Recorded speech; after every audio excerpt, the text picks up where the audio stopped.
በ1971 ዓመተ ምህረት በጽጌ ማህሌት ላይ ቤተክርስቲያኑ ተዘግቶ አድሯል ቀጨኔ መድኃኔዓለም እና እስቲ አጋጣሚ ምንድን ነበር? በራሳቸው ላይ ነው ማተም ሁላችን ተረፉ። ያን ቤተክርስቲያን ዘግተህ ጥፋ ብሎ ቁልፉን ዘግቶ ያለ ተረኛ ቁልፍ ያዡ ዘግቶ ጠፋ።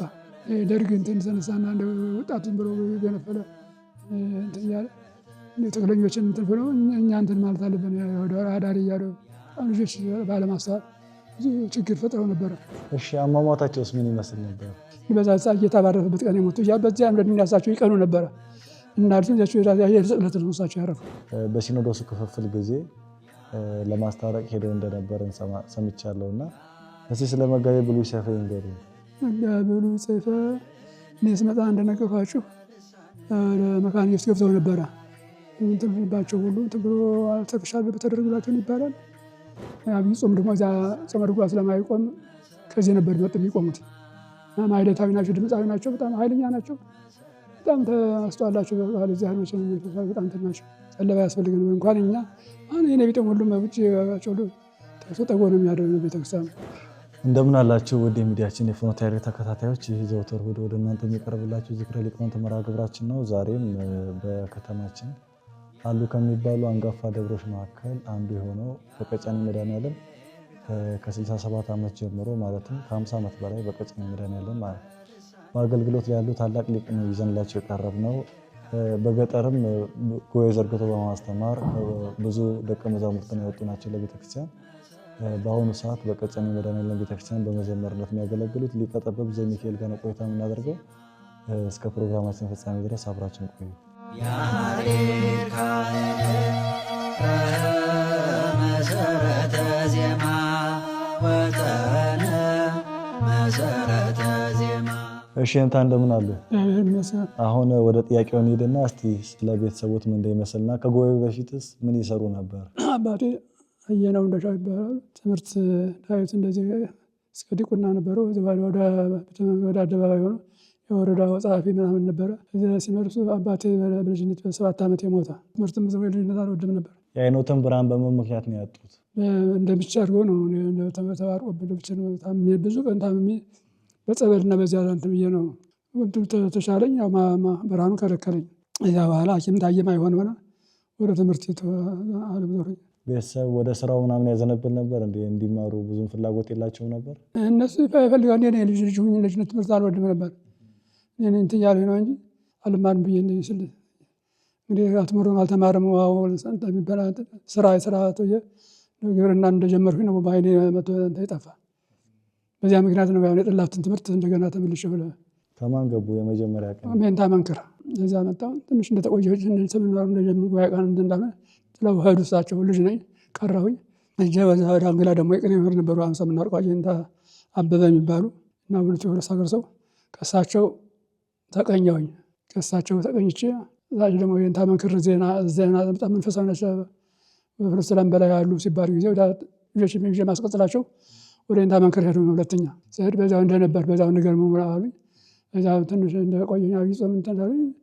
በሽታ ገባና ተስቦ ተለያየነ። ወደ ሀገሬ ሄዱኝ። ተመልሼ ደግሞ እንደገና ተመልሼ ሀገሬ ከርሜ ከዛ ወደ የእንታ መራዊ የሚባሉ ነበሩ። ወደ አንግላ አካባቢ አቸፈር ነበሩ ጉልስ ቲዮሪስ የሚባል ከእሳቸው ገባሁኝ። ከእሳቸው ተቀማልቼ ተቀኝቼ ማስነገር ሁሉ አስነገር ነበረ። አስነጋሪ እንዳለሁኝ ለሀገር ቤት ለፋሲካ ለበዓል እንዳልሁኝ የዜማ ሳላውቅ ሳልማር ብዬ ወደ ዜማ ቤት ሄዱኝ።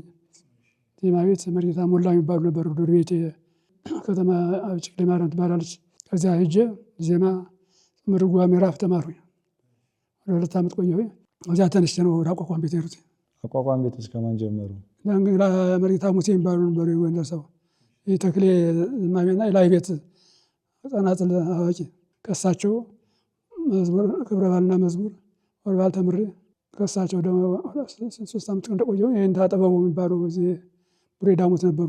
ሌልማ ሚካኤል ከመምህር ጥበቡ ከእሳቸው ቆየ 1 ዓመት ተቀምጬ ያስተካከሉ። ሌላውን እንደገና አዲስ አበባ ተነስቼ መጣሁ። እሺ እንታ ግን አሁን እንደሚታወቀው ጾመ ድጓ እንደዚህ ያሉ ትምህርቶች የቃል ትምህርቶች አይደሉም። መጽሐፍ እየታየ የሚማር ነውና አልከበዶትም ትምህርቱን? ዳዊቱን በ3 ወር ነው ዘልጄ አንድ ወር ደግሞ 4 ወር ነው እስከ ክለሳው ላይ ጨርሱኝ። ቅኔ ስላወቅኩኝ አላስቸገረኝም። ጾመ ድጓውን ቃል ትምህርቱም ትንሽ እንትን ስል ወደ ጓደኞቼ ጸመድኩ አብረው የሚማሩ አሉ መጽሐፍ የሚያዩ እነሱ ጋር አብሬ በቃል እየተከታተልን አብረን ጓደኛ አለ አብረን ነው። ለመጀመሪያ ጊዜ ትንሽ ድምፅ እስከሚታች ድረስ ትንሽ ኋላ ግን ከተለመደ ምንም አያቆምም። ከማን ጀመረው አቋቋም? ሁኔታ ሙሴ ይባላሉ። ዳንግላ ነበሩ። ዳንግላ ዙሪያ አካባቢ ደንገጭታ ሚካኤል ይባላል። አቋቋማቸው ተክሌ ነው። ተክሌና ላይ ቤት መረግድ እነዚሁ እንደ ቀጨኔ አሁን እንዳለው ቀለም አንድ ነው። መጋቢ ምስጢር የእንታ መንግስቱን እንዲሁ የሚያስታውሱት ቅኔ ካለ ለመዘከር ያህል። ምንት ይሄይሳ ለምንት ወላድ ምድረ ነነዌ ጽንሰ ማኅፀና እሳት ዘኢባረኩ አምላኩ ወሪደ አምጣነ አበያ እንዘይብል መጻይኩ በዝኒ ነገር አዝማደ ቤታ ታሃውኩ ነቢሮሙ ሰርከ በበምስማኩ እንዘይብል ዘመጻ ወይን ተወለድኩ እስመ ትቤ አሐዞን እስኩ።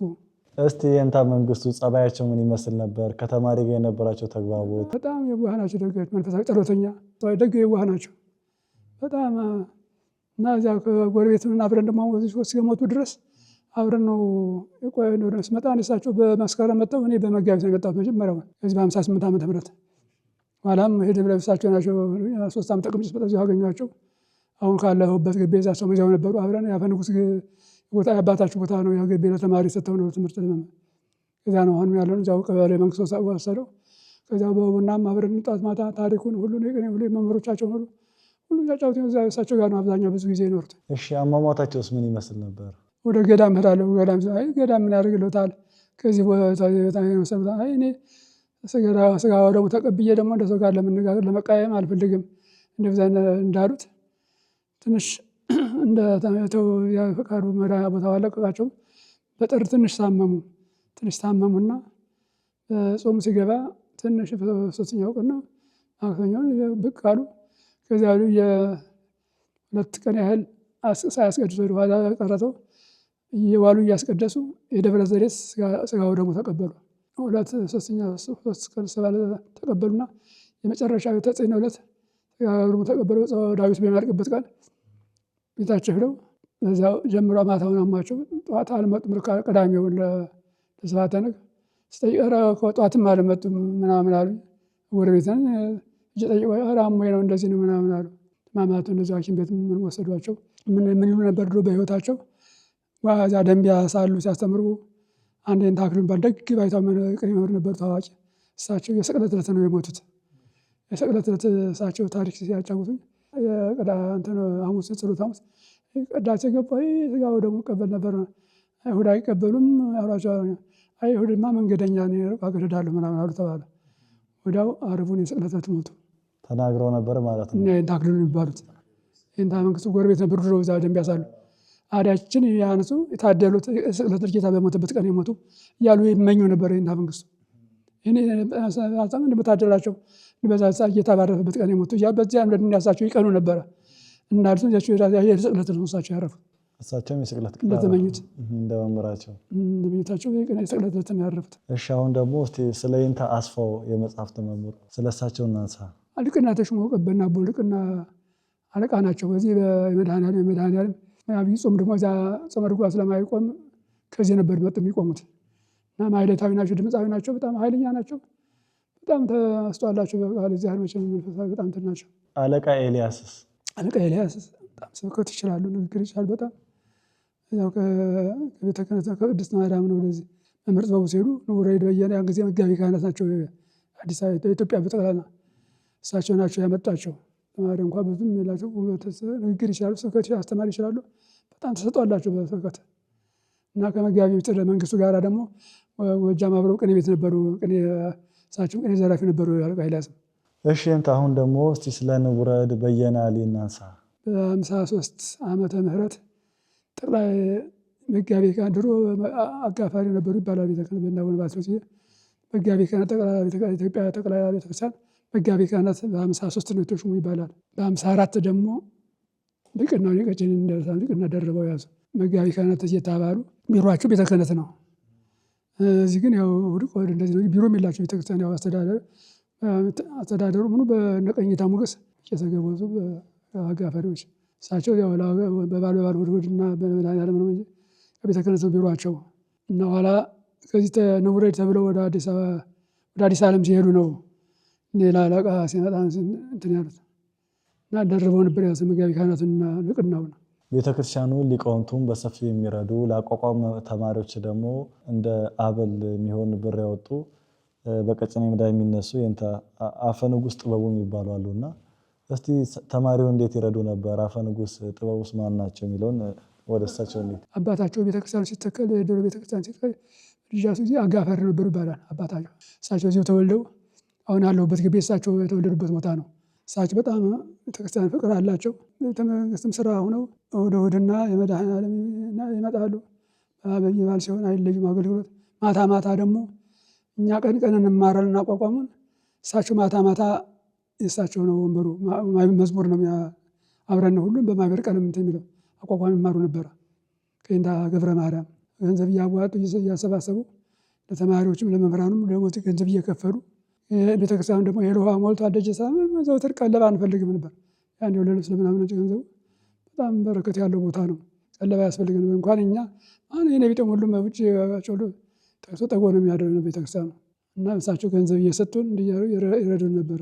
ለጀማሪ አቋቋም ስንት ይሰጣሉ? አቋቋምስ ለለየ ስንት ይሰጣሉ? ለመምህራኑስ አበሉ ተመሳሳይ ነው ወይ? ከፍ ያሉት መጨረሻው 10 ብር ነው። ደግሞ ዝቅ ያሉት 5 ብር እንደመጣ 3 ብር መጀመሪያ ለ3 ብር ያህል 3 ብር ኋላ 5 ብር አደረጉልን። ኋላ ደግሞ ቆይተው 10 እንደሌሎች እንደነባሮች። ለመምህራኖች በወር 30 ብር ነው 20 ብር በወር ይሰጧቸዋል። 10 ብር ደግሞ አጠራቁ በአመት ነው 120 ብር የሚሰጧቸው ለአንዳንድ ነገር ናቸው ብለው ለቅኔ መምህርና ለአቋቋም መምህር እሳቸው ብቻ ሳይሆን እናቶ ሆሮ ሁሉ አብረው የተባበሩ ነበር። እሺ በመቀጠል እስቲ ስለ የንታ ሀረገወይን እናንሳና በአቋቋሙ ላይ ሰፋ ያለ አስተዋጽኦ የነበራቸው ውስጥ አንዱ የንታ ሀረገወይን ናቸውና እስቲ የንታ ሀረገወይን ማን እንደነበሩ ይንገሩ። የንታ ሀረገወይን ጎንደር ነው የሚኖሩት። የጎንደሩ የያሬድ መምህር ናቸው። ጎንደር ገብርኤል ነበሩ። እዚያ ያሬድ ማለት የቀሃ ኢየሱስ የነበሩት ያሬድን ያስተማሩ እሳቸው ናቸው። ኋላ አዲስ አበባ መጡ። ቅድስት ማርያም እንትን አሉ። ደሞዝ እንዲሰጥ ብለው ነበሩ። እንሰጠታለን ከዚያ ጎንደርም ያለ እሱ አይሆን እሱም ያለ ጎንደር እንዲሄዱ ፈልገው ነበረ። እኔ ከዚህ ሳልሰጣቸው ያለ ነበር ሲሉ እና አፈ ንጉሥ ፈልጓቸው ጠይቋቸው ነበረ። ጠየቁ እንዳይረባቸው ሆነው አፈ ንጉሥ ከሞቱ በኋላ ነው ወደ እኛ የመጡት። እሳቸው አቶ ተድላ የሚባሉ ነበሩ፣ ውጭ የነበሩ አቡነ ጳውሎስ ጋር ውጭ ሀገር ሳሉ አሜሪካ የእሳቸው ሰበካ ወማኑ ጸሐፊ ነበሩ ይባላል። ይቀራረባሉ አቡነ ጳውሎስ ጋር።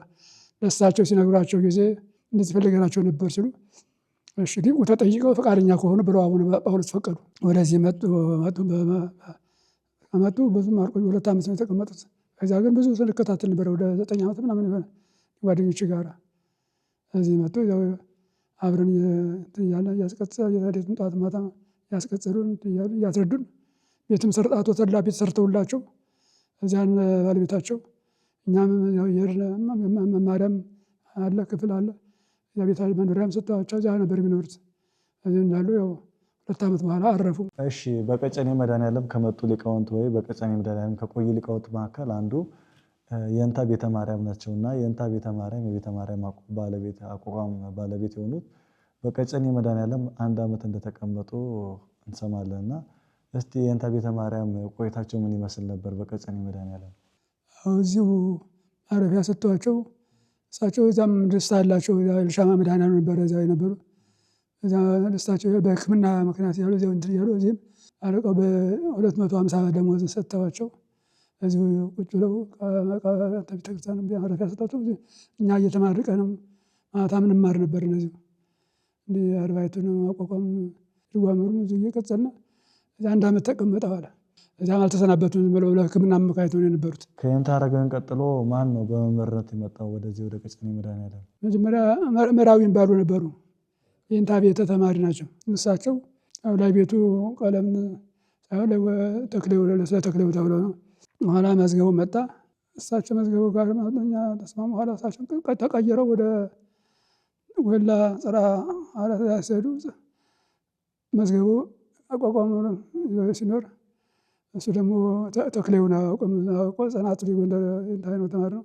በዛ ደግሞ መምህር ዳዊት በተክሌው ደግሞ በዝማኙ መምህር ዳዊት እሱ በጸናጽሉ ሆኖ ነበር ኋላ መዝገቡ ሲሰጥ ጠቅለው ዳዊት ያዙ ብሎ ነው። ከያሬድም የከታተሉ ነበር እዚህም ጋር አብረን የቦታውን ቀለም እንደመጡ እኔ ጋር እየተነጋገርን አብረን ኋላ ያሬድ ጋርም እየተከታተሉ በስልክም አመት ፈቃዳቸው መዚያ ነበር የሚሉት ዳዊት እሳቸው ናቸው። ከዛ ቀጥሎ የነበር ተክለው ላይ ቤት ሆነ ዝማሚ ሆነ የማይረሷቸው በቀጨኔ መድኃኔዓለም ውስጥ መነሳት አለባቸው የሚሏቸው መምህራን ካሉ እኛ ከዘለልናቸው እስቲ እድሉን እንስጠት። ሽማምንት አባቶች ሽማግሎች ናቸው። እነ ቀኝታ ሞገስ እና ርዕሰ ደብር ተሰማ ይባሉ ድምፃዊ ነበሩ፣ ማህሌታዊ ናቸው። ሊቀ ዘበብተ ጌጤ እነዚህ ናቸው ሽማግሎች። ግራጌታ ኃይለ መስቀል የሚባሉ ነበሩ። ደግሞ ውረድ በየነ እዚህ አለቃ ሲሆኑ መምህር በየነን አጋፋሪ አድርገዋቸው ቅስና ነበር ማለቸው አጋፋሪ አድርጓቸው ለሳቸው ቀራቢ ጓደኛ ስለሆኑ አገልግሎቱን ይወዱ። እነ ቀኝታ ሞገስና እሳቸው በጣም ተማሪ ይወዱ ነበር። ገጠመኝስ የሚያስታውሱት የለም? ይንታ እንደው ማይረሱት ገጠመኝ ካለ? አብይ ጾም ከበሮ አይመታም ነበረ። መስቀል ክብረ በዓል መስቀልም በመድኃኔዓለም መጋቢት መድኃኔዓለም መጋቢት መስቀል መጋቢት አልዛ ብቻ ነበር ከበሮ የሚመታው። እንግዲህ እኔ በለውጡ እንደመጣ በለውጡ መምህር ምክረ ማርያምን ባረቀው ከማይሌቲ ቆም ከበሮ ምናምን በከበሮ ቀኝታ ሞገስ ድሮ አርያም ነው የሚዘለቅ አደራረስ ነው የሚውለው ያለ ከበሮ በመቋሚያ እየተዘመመ የነበረው እንደዚህ መሆን አለበት አሉ። ከጠበት እርግጥ ደግሞ አይ ከበሮ ይቆም እንጂ ምናምን ብለው እንትን አሉ። ተጋጩ።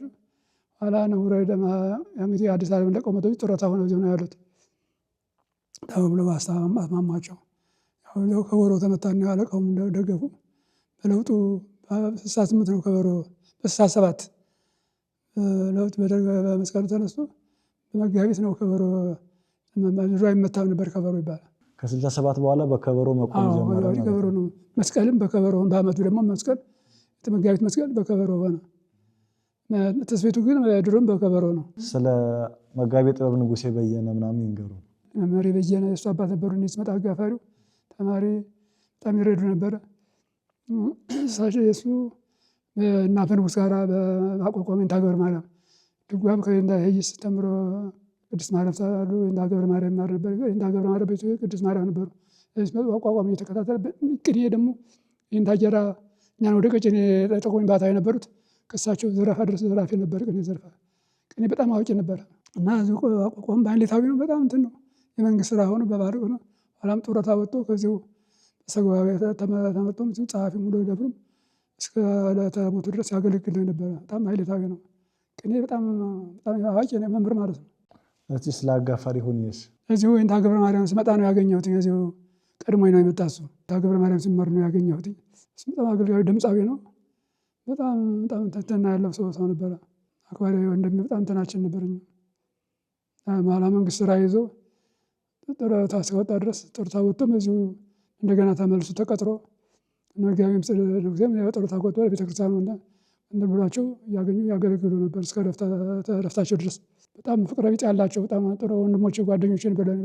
ቀጨኔ መድኃኔዓለም ታዋቂ የቅኔ መምህር ከነበሩት አንዱ የእንታ መጋቢ ብሉይ ሰይፈ ናቸውና በሲኖዶሱ ክፍፍል ጊዜ ለማስታረቅ ሄደው እንደነበር ሰምቻለሁና እስቲ ስለ መጋቢ ብሉይ ሰይፈ ይንገሩን። መጋቢ ብሉይ ሰይፈ እኔ ስመጣ እንደነገርኳችሁ መካነ ኢየሱስ ገብተው ነበረ። ሊቀ ስልጣናት ተመራው አቡነ መልከ ጼዴቅ ከተባሉት ቅድስት ሥላሴ ካቴድራል ዋና እንትን ነበሩ፣ ሊቀ ስልጣናት ነበሩ። ለእሳቸው እኔ ድሮ ቤተክርስቲያን ተስፋ አጥቼ ነው ወደዚያ ሄደው እንጂ ተስፋ ባገኝ አልሄድም ነበርና ደብዳቤ ጽፈው ስርዓተ ወንጌል በዚያ በቅድስት ሥላሴ መጽሐፍ ቅዱስ ስብከት በዚያ መደቧቸው። ከዚያ አምጥተው ኋላም ውጭ ልኳቸው እንግሊዝ ሀገር 3 ዓመት ተቀምጠው መጥተዋል። ኋላም በዚያ እየሰሩ እያሉ በቤተ ክህነት መጀመሪያ ታመው እዚህ ሰዋስወ ብርሃን ያስተምሩ ነበር እንጂ ምክትል ለዚህ አሁን መልከ ጼዴቅ ርዕሰ መምህር ሳሉ እሳቸው እንደ ስራ ምናምን ምክትል ነበሩ፣ ያስተምሩ ነበር ሰዋስወ ብርሃን ጳውሎስ። እዚያ ብርድ መጥቷቸው በመስኮት ብርሃኑ ሳንተኝተው ማይሆን ሲሆን ውጭ ሀገር እንትን እስራኤል ሀገር ላኳቸው አሁን መልከ ጼዴቅ። ያን ጊዜ ሄደው ታክመው እንድነው መጡ። ሁለተኛ ሄደው እንደዚህ እንትን ልባቸው ሁሉ እንትን ብሎ አርተፊሻል በተደረጉላቸውን ይባላል። ያን ጊዜ በጣም ወዳጅ ነበሩ። ኋላ ሆነ ጳውሎስ ጋር ደግሞ ኋላ ቅራኔ ያለ ይባላል በሆነ ማስተላልፎ ሰምተዋቸዋል። 4ኛው ፓትርያርክ ነው ብለው አቡነ መርቆሬዎስ ተዘለው ምናምን ተብለው በዚህና አቡነ መልከጼዴቅ ተቀየመው። እሱማ አይመጣም ከፊቴን አያትም ብሎ አሉ ይባላል። እዚያ አልደረሱም ደግሞ ይባላል። ሲመለሱ ያ እንግዲህ ችግር አለ ድሮ የሕክምናው ልብ አርቲፊሻል ነበር ይባላል። የዚያ ምክንያት ይሁን አየር ሲመጡ ከዛ ነው መንገድ አረፈው መንገድ ነው ይባላል። አስከሬናቸውም ወደ ቀጥታ ወደ ቅድስት ሥላሴ ነው የሄደው። እዚህ ታማሪ ተቁሞ ታደረ ሰው አደረ አድሮ በኋላ ለቀብር ነው ቅድስት ሥላሴ ተሄደ። በድጓውም በጣም ታዋቂ ነበሩ። በአቋቋሙም እንደዛው መጽሐፍትም የተረጉሙ ነበርና እስቲ ስለ መላከ ሰላም ዘላለም ይንገሩ። አንድ አካባቢ ነው ሀገራችን አብረን ነበር። አካባቢ አንድ ነን። ትውልድ ርስት እንገናኛለን። እዚያ እኔ በቅኔ በማስተማር ተመልሼ በፊት ግን በልጅነቱ ነው የወጣው ሰው አይኔን ታሜ እዚያ ተክለ ሃይማኖት ቦታቸው ዓመት ሰመጸ ላይ አይታጎልም። የኔም የአያቶቼ ቦታ ነው። የእሱም አባቱ የቄስ ልጅ ነው። እዚያ ዳዊት ተምሮ ዜማም ጀምሮ ሳለ ያስጠምቅነው በኋላ ተነስቶ ጎንደር ሄደ። ወደ ፋርጣ ሄዶ ድጓ ሁሉ ተምሮ ወደ ደንቢያ ደግሞ ተመልሶ ይንታ ማክሬ ባሉ ድጓ መምህር ነበር። ከዚያ ሆኖ ጎንደር እንደገና ድጓ ካወቀ በኋላ ጎንደር ገብቶ ይንታ አደረገው። እነዚህ የመጡት ከዚያ ጎንደር ሳሉ ከሳቸው አቋቋም እዚያ ነው የተማረው። ተመልሶ ሀገሩ ገብቶ እኔ ደግሞ ከዚህ ሄጄ እዚያ ተገናኘን። እዚያ እሱ ተክለ ሃይማኖት ነው ወይ ሚካኤል ነው። እዚያ አንድ አካባቢ ነው። እዚያ በክብረ በዓል እንገናኝ ነበረ። በኋላ ከዚህ እኔ ከመጣ በኋላ በለውጡ ቆይቶ ነው እሱ የመጣው። እንደመጣ እስጢፋኖስ ነው ሊቄ ብርሃኑ ነበሩ። እሳቸው እዚያ እስጢፋኖስ አስቀጠሩት። ከዚያ ተቀጥሮ እስከ እስጢፋኖስ ነው ወደ ድቅና የሄደው። እስጢፋኖስ ቀኝታ ተብሎ ነበረ። እዚያ ወደ ጻሪ ትምህርት ነው እንደዚህ ድቅና ተሰጠ። እዚያ ስልከትም ሩፋኤልም ሌላም ቦታ ሲልቆ በመጨረሻ እዚህ ቀጨኔ የመጣ ድሮ አንተ ነበር ምን ባባለው ሲመጣ ነው አንተ ያልሰው ጊዜ ቦታ ሲናልቅ አሁን ሲመጣ እና ጓደኛ አብረን አብሮ አደግን ነው። ሙያቸው እስቲ ምንድን ነው? ድጓ በጣም ድጓ ነው እና ውዳሴ ማርያም ተሰጥቷለሁ። ስብከት አነጋገር ችሎታለሁ። ያው ተረጉም ነው ውዳሴ ማርያም ተምራት ቋንቋ ተረጉም ነበር። አቋቋሜ እንዳደረገውን ተማሪው ላይ ታዋቂ ነው። አይነታዊ ነው። በጣም አይነታዊ ነው። እስቲ ሰሞኑ ካረፉ ሊቃውንት መካከል ታላቁ ሊቅ የእንታ ይባቤ ጋር እስቲ ስለ የእንታ ይባቤ የተወሰነ ይንገሩን። እኔ ማለት በማስተምር ጊዜ እሱም እዚያው ወንድሙ ጋር ትልቅ ወንድሙ ዘላለም የሚባል ነበረ። እሱ ጋር አብረው ቅኔ ቤት ነበሩ። አስተምር ጊዜ አሁን እኔ ስሰማ ነበር እኔ ያስተማሩት ልጅ አባት መጀመሪያ ፍሬድ ያስቆጠር የእሱ ልጅ ሀገር እሱን ቅኔ በጣም አስለይቼው ለዘርባ ሁሉ ደርሶ እሱ ጋር ስል በዛን ጊዜ እሱ ከሌላ ቦታ መምህር ነበረ። ተመልሼ ስመጣ ትልቅ ወንድሙ እኔ በ67 መጥቼ በ68 መጣ። አብሮ ቅኔ ተቀኝቶ እሱ እዚህ መጣ። እሱ እዛው ይባቤ እኔ እንዳባ የሚባለው ቸፈር እዚያም ነበር። በዛም መጽሐፍ ሁሉ ደማመጥ ተመሩ ብዙ እዛው ጉባኤውን አስፋፍቶ ሲኖር ይህ ወንድሙ ከዚህ መጥቶ አብረን እንትን እያለ ልጆች እያስተማረ ዘመናዊ ትምህርት ማታ ጀመርና እኔም እንዲያው ቅዳሜ ብሬል ምናምን ጀርመን ቸርች እከታተል ነበረ። እሱ ኋላ በመምህር ይባቤ ዲማ ዮሪስ መጽሐፍ ሊማር ሄዶ ወንድሙ የዘላለም ሊጠይቀው ይሄዳል። ሄዶ ጠይቆ ያገኝቶት እኔ ስመጣ አታገኘኝ የሚያውቀኝ የለም ቤተክርስቲያን ሄደህ እንዳዘ ሚካኤል ጠይቅና እሳቸው ናቸው የሚያገናኙ ብሎት መጣና ቀጥታ ከእኔ የመጣ ተገናኘን። የእንታ ይባቤ ቀጨኔ መጥተው ነበር ማለት ነው። ወንድሙ ሊጠይቀው እዚህ መጣ። ወንድሙ እዚህ ነበረ።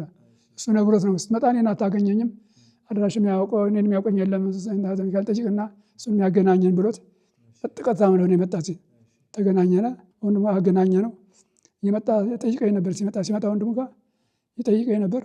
ኋላ በመጨረሻም ደብረ ሊባኖስ መንኩሶ ሄደው ጋሽ ገብረሃና እዚህ ነበሩ። የእርሶ ጓደኛ ነበር። ደብረ ሊባኖስ ነው ድጓ የተማረው እሱና ደግሞ እንጦጦ ማርያም አለ ኃይለ መስቀል የሚባል ሊቀ ጠበብት ኃይለ መስቀል ሁለቱ ደብረ ሊባኖስ። እሱም ኃይለ መስቀል ከአማራ ሳይንት ነው አባቱ መነው መጥተው ነው ቀደም ብለው ያኛውም አባቱ ደብረ መጥተው ቄስ ነበሩ። የገብረሃናም ሁለቱም በዚህ ሲኖሩ አብረው ደብረ ሊባኖስ ዜማ ጽምር ድጓ ሁሉ ተምረው በደንብ ሲሉ አፈ ንጉሥ ጥበቡ ሄደው ከደብረ ሊባኖስ ዜማ የሚያውቁ ልጆች እስቲ እና አፈ ንጉሥ ናቸው ያመጣቸው ከደብረ ሊባኖስ ከእኔ በፊት ነው የመጡት። መጥተው ከዚህ አቋቋሙን ስለሚያውቁ እንትን ዜማውን ስለሚያውቁ ከዚህ መጥተው አቋቋሜን እንታ ገብረ ማርያም እነሱ 3 ዓመት ይቀድሙኛል። እነሱ ጋር ተደረቤ ነው እኔም እዚያ ድረስ ተማሩት እንዲሁ ሳንቲሟ ብዬ አብሬ እነሱ ጋር እየከለሱኝ አብረን ነበርና ኋላ በትፍያቸው ቅኔውን ከእንታ መንግስቱ ሁለቱም ተቀኙ። ሊቀ ጠበብት ኃይለ መስቀል ወደ እንጦጦ ማርያም ተፈለጉ በድጓ መምህርነት በማስመስከሩ የተማረው ስለሆነ ያን ጊዜ ርስትም ነበረው እንጦጦች ወሰዱት እዚያ ገብረሃና ግን ከዚሁ እየኖረ ኋላም ከዚሁ ከቤተክርስቲያን የሆነ ጥብጥ ነበር ልጆች የሆነ ቤተክርስቲያን ዘግተው ሲሄዱ በዚያ ምክንያት እሱንም አብረው ወደዚያ ደምሮ ስራ ተፈናቀለ። ያው ይኖር ነበርና አሁን ቅርብ ጊዜ ነው የሞተው። ስመጣ ተመልሼ ስመጣ እሱ ነው የተቀበለኝ። ከእሱ ጋር ነበር ለ3 ዓመት ያህል። በ1971 ዓመተ ምህረት በጽጌ ማህሌት ላይ ቤተክርስቲያኑ ተዘግቶ አድሯል ቀጨኔ መድኃኔዓለም እና እስቲ አጋጣሚ ምንድን ነበር?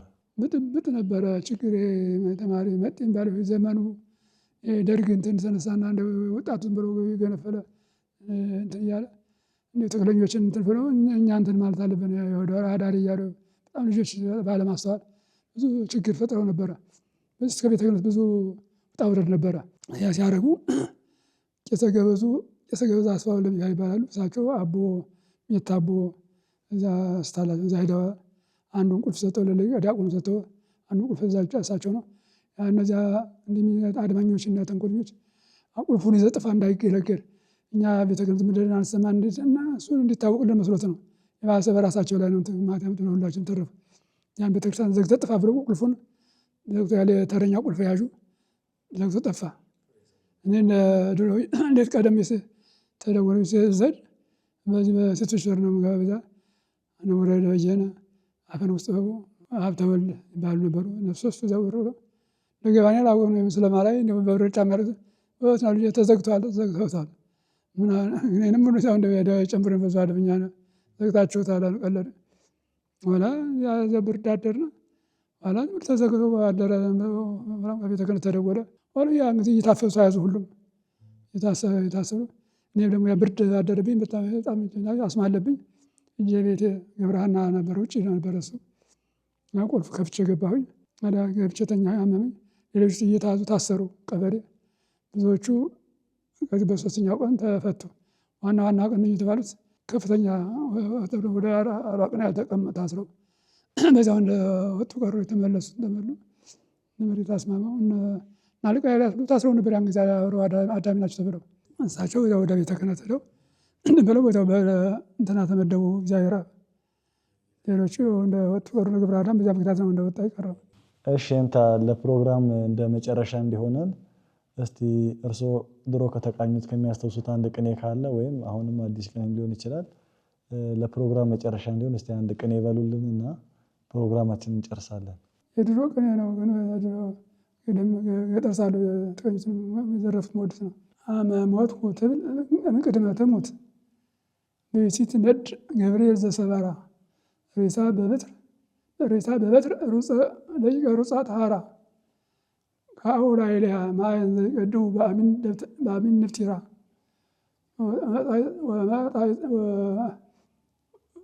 ወመጻ ይጠይቅ አሚን ደብተራ ወመጻ ጠይቅ ወመጻ ይነጽራ ሁሉ ፍጥረት ሰሚዑ ድምፀ ጋራ ደቂቅ ለነጠሩ በእንቲሃ መከራ ለገብርኤል ይቤልዎ ዳግም ይታንበራ እንዘ አፍዋ ዳጥ እንዘ በረኪያ ዳጥ ወእንዘ አፍዋ ገሞራ እስመ እንስሰ ትመይጥ ለመዋህደ ይትናገራ። እሺ እንታ ከልብ እናመሰግናለን። ስለ ብዙ ሊቃውንት አንስተውልናል። ውድ ተመልካቾቻችን የዛሬው ፕሮግራማችን ይህን ይመስል ነበር። ከሊቀ ጠበብት ዘቢሄር ጋር ያደረግነው ፕሮግራም ይህን ይመስል ነበር። ሳምንት በሌላ መንገድ እስክንገናኝ ድረስ በያላችሁበት ቸር ቆዩ።